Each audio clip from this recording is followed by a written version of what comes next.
Hello friend, welcome to trading buddy channel. तो दोस्तों आज की वीडियो में बात करेंगे ऐसी कौन सी 10 प्रॉब्लम है जो बिगनर ट्रेडर्स फेस करते हैं। तो उसमें सबसे पहली प्रॉब्लम आती है हमारी हाई एक्सपेक्टेशन। तो होता क्या है दोस्तों, जब भी कोई ट्रेडर नया नया मार्केट में आता है तो उसकी एक्सपेक्टेशन काफी ज्यादा हाई होती है। उसे लगता है यहाँ पे मार्केट में पैसा कमाना बहुत आसान है और आप बहुत ज्यादा पैसा कमा सकते हो, क्योंकि इसमें क्या है, कोई लिमिट नहीं है दोस्तों। आप लिवरेज पे भी काम कर सकते हो, आप फ्यूचर एंड ऑप्शन में काम कर सकते हो। दूसरी चीज, आप सोशल मीडिया पे लोगों के प्रॉफिट्स वगैरह देख के आप इन्फ्लुएंस हो जाते हो और लोगों की स्टोरी सुनते हो कि 10 लाख से उन्होंने 10 लाख क्या 10,000 से उन्होंने 10 करोड़ कमा दिए, 10,000 से उन्होंने 1 करोड़ कमा दिया। इस टाइप की स्टोरीज देखते हो तो आपको दिमाग में रहता है कि यहाँ पे मार्केट से पैसा कमाना बहुत ही आसान है। तो आप डेली 5-10% निकालने की कोशिश करते हो, जबकि महीने की बात करो तो 3 से 5% भी आप निकाल रहे हो तो बहुत ज्यादा है दोस्तों, क्योंकि इतना बैंक आपको साल भर में इंटरेस्ट देती है। तो आपको पैसों की कमी नहीं होगी अगर आप महीने का भी इतना निकाल देते हो तो ठीक है। तो सेकंड नंबर पे क्या होता है, उनको ऐसा लगता है कि ज्यादा फंड होगा तो मेरा ज्यादा प्रॉफिट होगा। एक्चुअली होता क्या है दोस्तों, ये साइकोलॉजिकल गेम होता है। आपको ज्यादा फंड होने से आप उसको हैंडल नहीं कर पाओगे, क्योंकि आपको अगर ज्यादा फंड होगा तो आपको ज्यादा रिस्क भी लेना पड़ेगा। कोई भी बंदा ना प्रॉफिट पे ज्यादा फोकस करता है,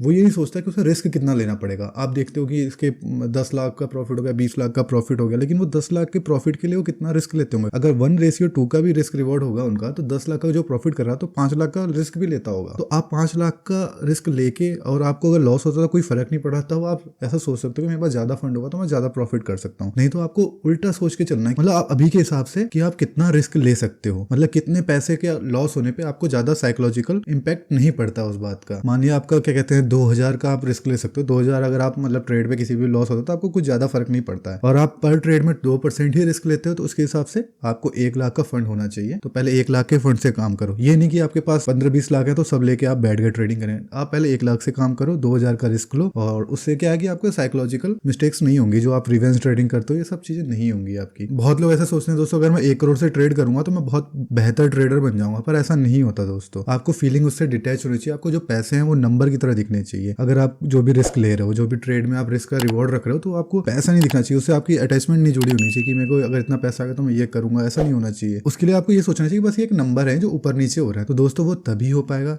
जब आप जो रिस्क ले रहे हो वो इतना ज्यादा नहीं होना चाहिए, यानी कि वो आपका जो डेली का खर्चे वर्चे के हिसाब से होना चाहिए शुरुआत में। अब थर्ड पॉइंट होता है दोस्तों, जो बिगनर ट्रेडर्स होते हैं ना दोस्तों, वो जो नए पैटर्न सीखते हैं वो हमेशा इंपोज करने की कोशिश करते हैं। चार्ट में कुछ भी बन रहा हो वो यही सोचते हैं कि ये पैटर्न बनेगा हमेशा, क्योंकि कई बार क्या होता है वो पैटर्न कंप्लीट ही नहीं होता है और आप सोचते हो कि ये पैटर्न कंप्लीट होगा और ऐसा होगा, क्योंकि हम चाहते हैं वो पैटर्न कंप्लीट हो। कई बार चीजें हमें ऐसी बोलते हैं ना you see what you want to see.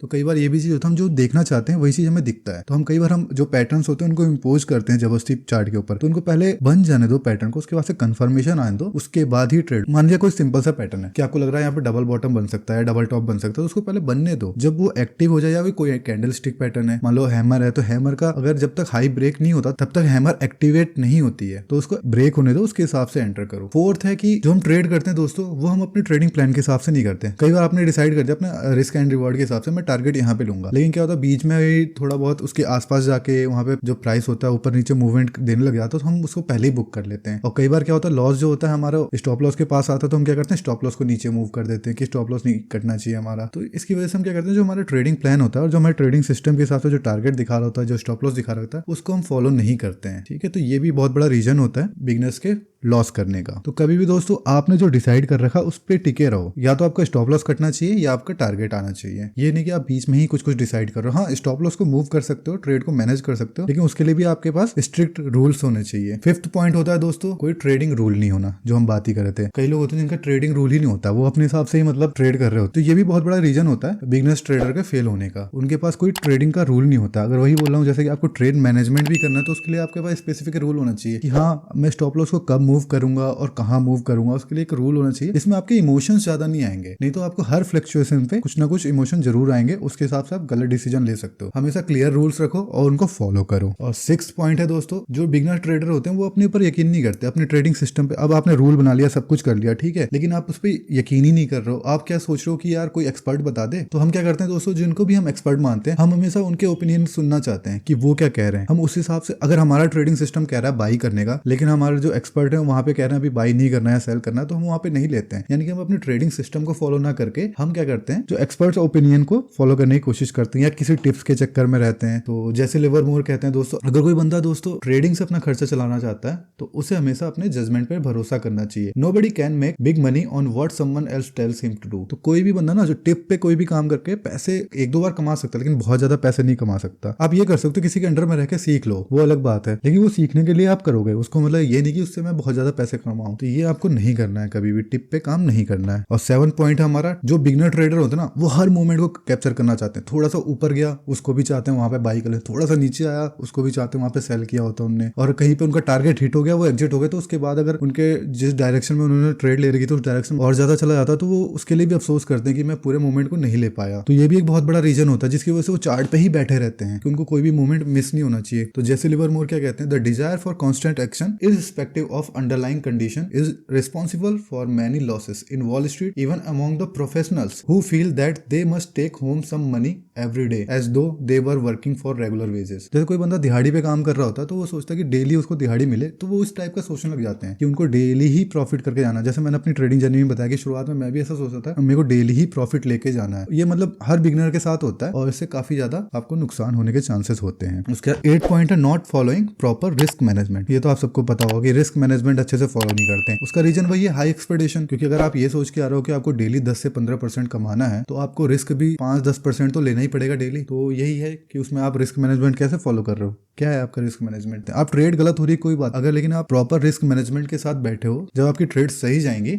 तो आपका वो जो भी लॉस हुआ वो कवर हो जाएगा। ठीक है, तो रिस्क मैनेजमेंट पे मैंने वीडियो बनाई है, आप चाहो तो देख सकते हो। 9th पॉइंट है हमारा, जो कि सभी लोग जानते हैं, मैक्सिमम लोग जानते ही हैं कि वो लोग क्या करते हैं, जो भी बिगनर ट्रेडर होंगे जब भी उनका लॉस होता है तो वहां पे वो एग्जिट करने की जगह और ज्यादा बाई करने लग जाते हैं, और जब उनका क्या कहते हैं प्रॉफिट चल रहा होता है तो उसको क्या करते हैं वो फटाफट प्रॉफिट बुक करने की कोशिश करते हैं। उनको ये लगता है कि इनका जो प्रॉफिट हुआ है वो वापस लॉस में ना कन्वर्ट हो जाए। तो इस चीज से बचने के लिए आपको पहली बात तो स्टॉप लॉस को कभी, अगर आप बाई की ट्रेड में हो तो स्टॉप लॉस को कभी नीचे लेके नहीं आना, आप ऊपर जितना भी ले जाओ, लेकिन ये हमेशा डिसाइड करके रखना कि स्टॉप लॉस को इस पॉइंट से नीचे कभी नहीं ले जाऊंगा मैं, ऊपर जा रहा हूं उसको स्टॉप लॉस को ट्रेड करते रहो। अगर आपको लग रहा है कि हाँ ये ट्रेड मेरे डायरेक्शन में सही चली गई है, कहीं ये लौट के वापस ना आ जाए और मेरे को लॉस ना हो जाए, तो आप बस सिंपल सा आप स्टॉप लॉस को मूव करो। लेकिन आप ये मत सोचो कि मैं पहले प्रॉफिट बुक कर दूं। वहां पे अगर आपको डर लग रहा है कि आपको ऐसी कुछ कंडीशन लग रही है कि मार्केट में यहाँ पे जैसे बाई कर रखा है आपने, आपको लग रहा है कि नहीं यहाँ से मार्केट वापस रिवर्स कर सकती है, तो आप क्या करो स्टॉप लॉस को मूव कर दो। और अगर आपको बहुत ज्यादा डर लगा तो आप कुछ पार्सल प्रॉफिट बुक कर लो और स्टॉप लॉस को ब्रेक इवन पे कर दो। ये सब आता है आपका ट्रेड मैनेजमेंट में। तो आपकी जो विनिंग ट्रेड होती है दोस्तों, उसको आपको कभी भी जल्दी बुक नहीं करना चाहिए। तो हो सके तो आगे आने वाली वीडियो में आपको परेटो प्रिंसिपल बताऊंगा, जिसमें 80-20 रूल सुनना होगा आपने, तो उसमें आपको ये सब चीजें क्लियर होंगी कि हमें ऐसा क्यों करना चाहिए। ठीक है, तो 10वां और फाइनल पॉइंट है हमारा कि लोग अपनी गलतियों से सीखते नहीं है दोस्तों। सबसे बड़ी प्रॉब्लम यही है। पहली बात तो जो लोग शुरुआत में आते हैं ट्रेड करने, वो कभी ट्रेड का रिकॉर्ड रखते ही नहीं है। आपको हमेशा अपने ट्रेड का रिकॉर्ड रखना चाहिए। रिकॉर्ड रखोगे तभी आपको पता चलेगा आप कहाँ पे गलत होते हो और कहाँ सही रहते हो। ठीक है, कौन सी चीज आपके लिए काम करती है और कौन सी चीजें आपके लिए काम नहीं करती है। तो आपको क्या है कि आपकी जो गलतियां हैं आपको वही ज्यादा सिखाएंगी। वो कोई कितना भी बता दे आपको उससे ज्यादा समझ में नहीं आएगा जब तक आप खुद से फील ना करो इस चीज को। तो जैसे लिवरमोर क्या कहते हैं दोस्तों, there is nothing like losing all you have in the world for teaching you what not to do, and when you know what not to do in order to lose money you begin to learn what to do in order to win. बहुत लोग सोचते हैं वो क्या करना है, इस पे भी फोकस करते रहते हैं। अगर आपको ये पता चल गया ना मेरे को क्या नहीं करना है, आप उस चीज को ही नोट करते रहो। मतलब कोई भी गलती आप एक बार की आपने उसको दोबारा रिपीट नहीं हुई ना, तो इसमें बहुत लिमिटेड ही गलतियां हैं जो करते हैं लोग, ऐसा नहीं इसमें बहुत ज्यादा गलतियां करते हैं। तो आप अगर उनको मतलब करना बंद कर दोगे ना, उनका रिकॉर्ड रखोगे, आपको बार बार आपके दिमाग में रहेगा कि हाँ ये चीज दोबारा नहीं करनी, ये चीज दोबारा नहीं करनी है, तो आपको खुद ही पता चलेगा करना क्या है पैसे कमाने के लिए। तो सिंपल सी बात है दोस्तों। तो आप हमेशा अपने ट्रेड का रिकॉर्ड कर रखो और ट्रेडिंग जर्नल्स लिखो। तो उससे क्या होता है कि अगली बार जब आप ट्रेडिंग जर्नल लिख रहे हो ना अपना, तो आपको पता चलेगा यार ये गलती मैंने पहले भी की थी, ये गलती मैंने दोबारा भी की, अब थर्ड टाइम तो ये चीज नहीं होनी चाहिए,